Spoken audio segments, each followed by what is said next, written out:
on expedition, your clothing system probably doesn't change as much as your equipment system. And most of this clothing that I wore at Nanga Parbat is the same that I wear winter climbing anywhere. And my sort of standard winter climbing pants are the Mixmaster pants, and they've got a little bit of insulation inside and soft shell. And I pretty much always start with that. And I walked out of base camp in Nanga Parbat in that pair of pants right there.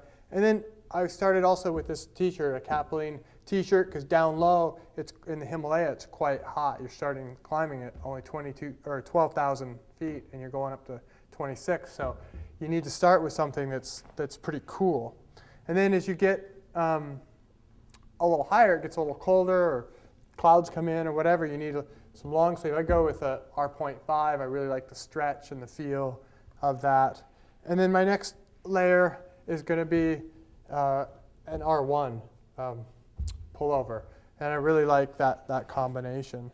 And of course, with some of the other layers, like my feet, I'm starting off with a pair of Capilene liner socks, a pair of expedition weight socks. And what I do with my socks is at the end of the first night, I'll take those socks off and I'll put on a dry pair of socks, and then I'll wear these socks on day 2, and then on that night I'll have dried out the socks inside my layers in my sleeping bag the night before, and so I'll just keep rotating like that.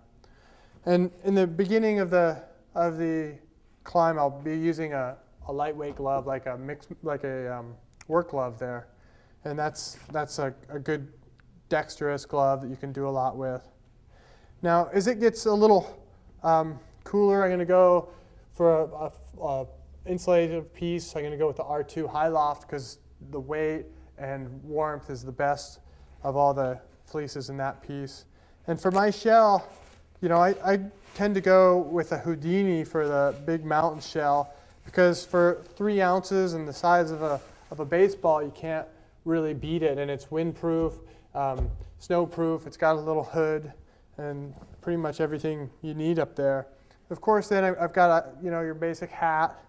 And as it gets colder, one of the things I'm going to do is I'm going to add silk weight long johns, because the Capilene in this layer slides really well inside this Mixmaster pants and gives me a little more warmth.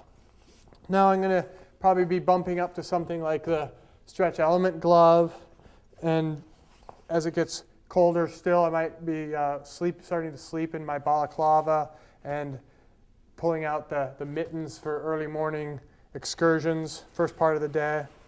And then, you got your DOS parka, and the DOS is in and out of the pack the whole time. It's the ace in the hole piece, keeping you warm, helping you dry your layers by putting it on over the damp layers that are damp from sweat.